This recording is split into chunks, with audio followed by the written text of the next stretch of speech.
Dutch starters. I'm going to empty That this was one and just rich. give it to everybody. I've known Gary for a long time, and I've never really heard all of his testimony, so I won't be associating with him anymore. I didn't know he was. Watch your pocketbook. Don't pull out your wallet. I want you to know I forgive him for that statement. But I appreciate it. He said so many things that are right on, and there's just, I think we all realize this is a very complicated thing we're dealing with because we're dealing with people. But we can get a simple system, and I think that's what we need to do as ministers. And one of the things, let me just say, I was talking to our friend from California, and he's a pastor. He's got an elder in his church that has been in prison, and really what they need is just the pastor's blessing, and say, hey, we approve of what you're doing, and we're going to pray for you, we're going to support you as a church. And then find somebody in your congregation that's like Gary or me, or I've been in trouble too. I got in the jail ministry in 1975, and I've been pastoring for over 25 years at 3 different churches. But I've always had a heart for prisoners. When I worked down in Mecklenburg County, we were 3 miles from the Mecklenburg Correctional Center, which was at that time the maximum security prison for the state of Virginia. They had death row there. The prisoners that got in trouble in Richmond Penitentiary at that time, and all the other penitentiaries around the state, they would send them down there. They were the meanest people in the state of Virginia. But when you see, that I think God puts people in positions like that, of sometimes pain and suffering to get their attention. So I think of it as a spiritual speed bump to slow them down, so we can share Christ with them. And then try to get a system, and this is what we're working with some people here in the state of Virginia, trying to get a system to help them. And I think Gary's right on target. Discipleship is a key part of restoration. And by the way, the Bible, the entire message of the Bible is about restoration and regeneration, second chance. And if you think of our prison system today, is that what's happening? No. It's nothing but warehousing criminals. And every year in Virginia, over 12,000 people come back to their communities, just like Lynchburg, Culpeper, wherever, through the state system. And that's just the state system. That's not the federal prison or the local jails, which are far more. So they're going to come back to our communities, and this has been recognized as a real problem, the recidivism rate. And a few years ago, when the governors got together for their annual governors conference, they usually deal with problems that all the governors have in common. And this recidivism issue came up. So they have started a reentry program. And Virginia is one of the 7 states that started the pilot program. And Culpeper, our town, is one of the 5 communities that are working with the model program. And Gary's been very helpful. He sent us literally hundreds of dollars worth of free literature. But I just want to take you now, I think Gary is just a, kind of an example of what it means to be regenerated and restored. He could be another statistic, and I could too. I had 4 DUI arrests. I was the first guy to get busted with dope in my county in West Virginia in 1971. It was a felony just to have a possession of marijuana. But I couldn't change. It took Jesus to change me. So that's where it's got to start. And then, but you've got to have people along your path to help you. Amen. And a lot of times we think of just the faith community as our only source of help, and I don't think that's true. I think we need government. And we've got to work with our state officials, and we've got to some way tear down that them against us mentality.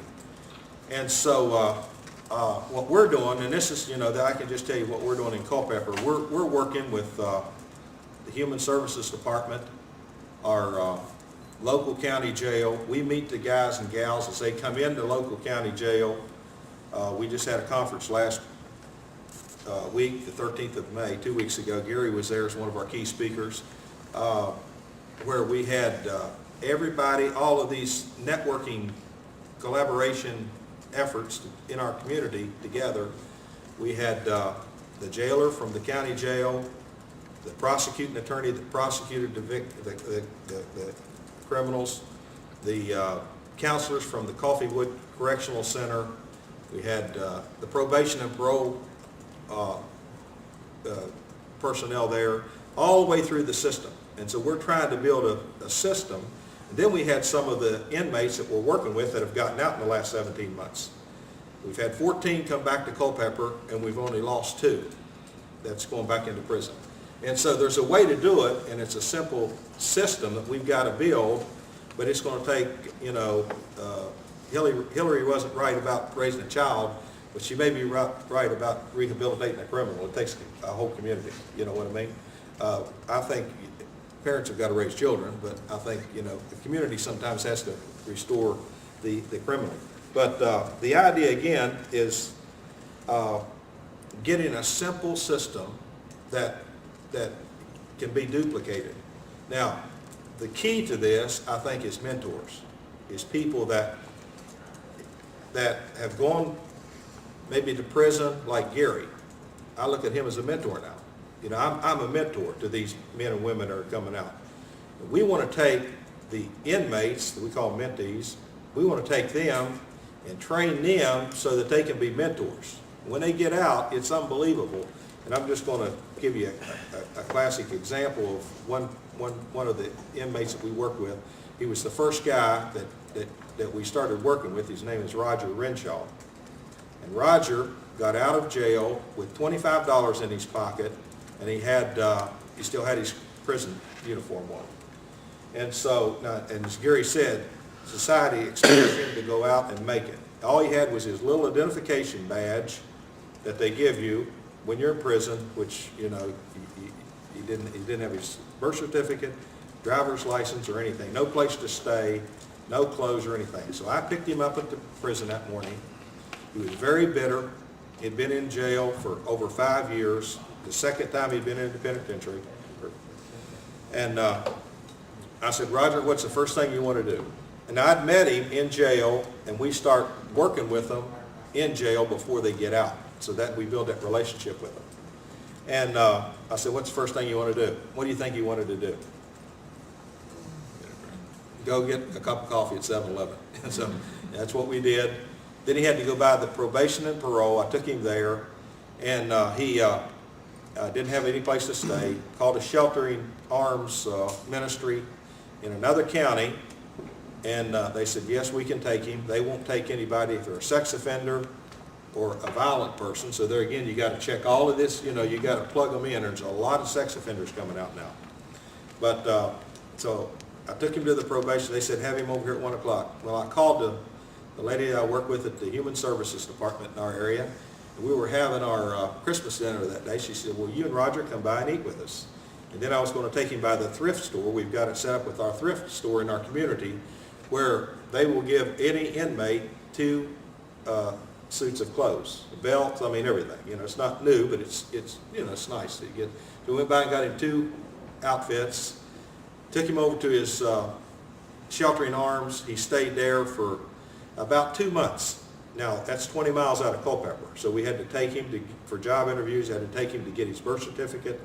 And now you can get all of this, but there again, it's you know, going online and helping somebody do it. Then he's got health problems, so he had to go to the VA hospital up in Martinsburg, West Virginia, and go through so he could get his medicine. He stayed up there for a couple of months, came back. He had gotten a job at Kentucky Fried Chicken. He came back, and then he lived literally on the streets for about a week. Then while he worked at Kentucky Fried Chicken, he got into a VA home up near us. We have a veterans home, 4 veterans right in Culpeper now. He stayed there for a couple months. Then he got his home. Now he's got his own business, and he's been out 17 months.